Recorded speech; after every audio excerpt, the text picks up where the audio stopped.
All right. Hello. Hey, we're at Gordon Parks here. We spent this year working on an attendance initiative that Eric Gunderson has really helped us out with, and so I'd like to share it with you here and share with you some of the success and challenges that we've had with it. Hey, we started off with this idea: how how can we gamify attendance and get our students excited about their attendance and kind of creating a game out of it? We started by getting some data around their attendance streaks. So, how many days in a row did they make it to school? And then thinking about how to gamify that. That kind of turned into this dashboard here. So this is a dashboard. It's public facing, meaning parents have access to it, teachers have access to it, students have access to it. You type in the student ID here, and then all their attendance data kind of populates here. And so there's some really interesting nuggets in here. This is another student's.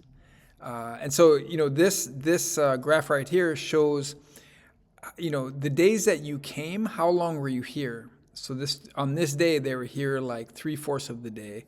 On this day, they were here a third of the day and a third, etc. So this has been really powerful for students to see visually their pattern of attendance.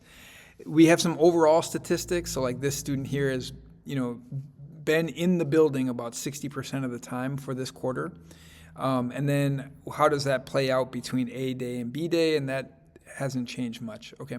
And then are there days of the week that they're here more? So it looks like Monday and Thursdays they're here more, and Wednesdays and Fridays they're here less. So that's interesting. And students get a kick out of seeing that, and I think it helps them conceptualize their attendance patterns. But like I said, we were trying to gamify things. So what we did was we have some data around their longest attendance streak for the quarter. So you can see this student had their longest attendance streak was 15 days. It must have been here. Then they missed a day, so now they're starting their streak over, and they're going to need 16 days to beat this streak. And so it's just it can be a fun challenge for students to rally around. We also have been experimenting with coming up with a ranking. So like you can see week 1, they were here quite a bit. They were actually ranked 14 out of all of our students, so 214 students. And so that's a really high ranking. And then look here, week 4, they're ranked even better, 11. And then it kind of dropped from there. Now they're almost dead last. So, but this is just a fun way to kind of gamify attendance for the student.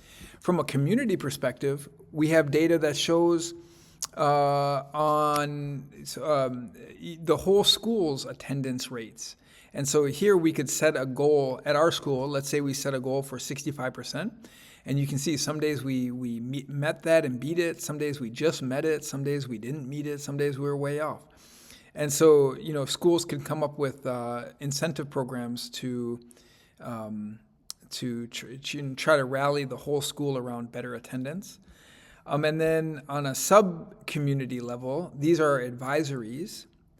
And so, we can have fun competitions around whose advisory is coming the most. And not just to advisory, but for the whole school day. But then we would, the competition would be for advisors, just things like that. So just really, we're trying to think of fun ways to gamify attendance.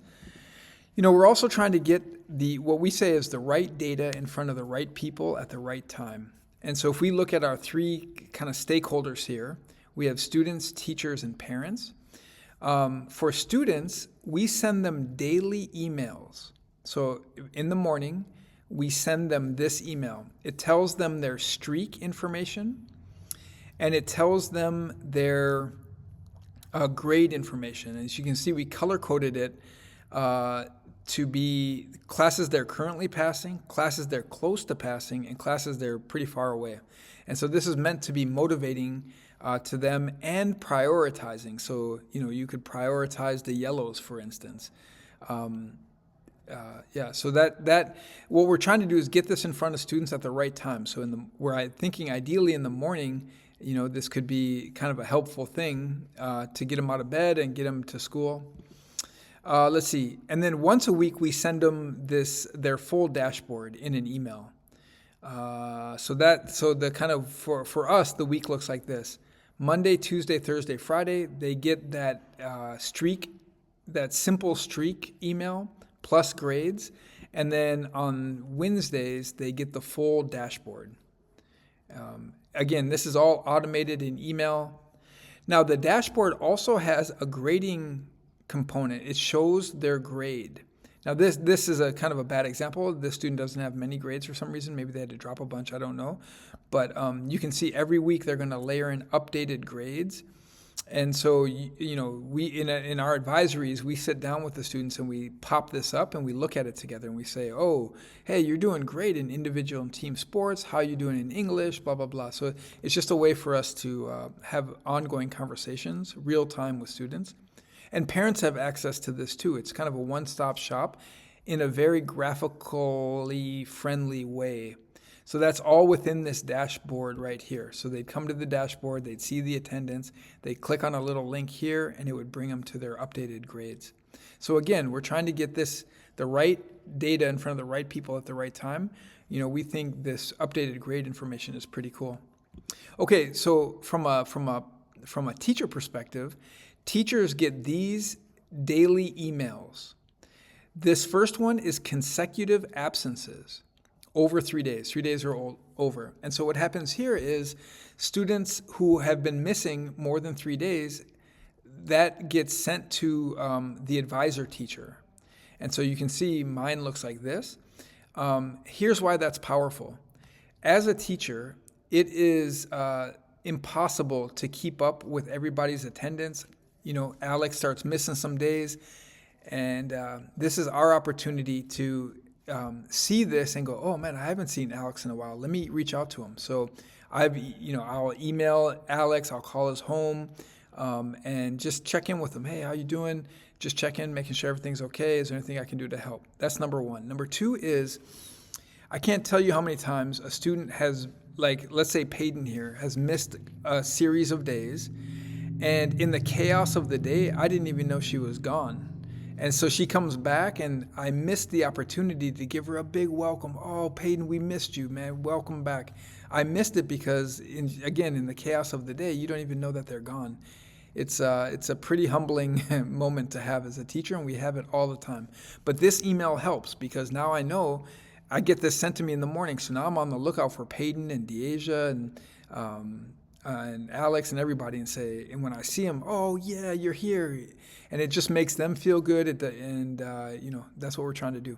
Hey, the second thing in the email is this report that shows students who are close to passing classes. And so you can see that for Brandon, he has 48%.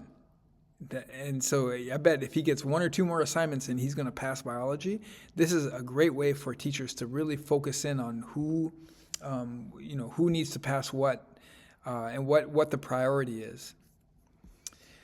Okay, and then, we have all this data, so it's just easy for us to track a bunch of things. So all sorts of charts and graphs that update daily, and we can, compare quarters and just see all sorts of data that we can use from a management perspective and from a whole school perspective.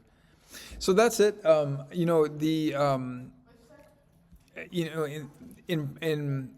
It's a little bit of work to set up. There's some work you have to do to set it up, and then you have to do a little bit of work every day to update it. So you have to download some files and dump them to a folder, and then it all automates from there. So it's not much work from an ongoing basis. From a community involvement perspective, we found it to be a bit challenging to get everybody excited about it and invested in it. Even teachers, this seems like a no-brainer for teachers to rally around, but we found it to be challenging. For parents, getting them to download it and be comfortable with it is, it's. I wish I could tell you that it was like a easy thing, but it's a bit challenging. Even though the software is all free and everything is easy and all that stuff. I'm just saying, like, it's, I think, a reality we live in that, it's challenging. So, hey, long story short, I think we're going to, keep building on this next year. If you want to talk more about it, I'd love to. Yeah, just let me know.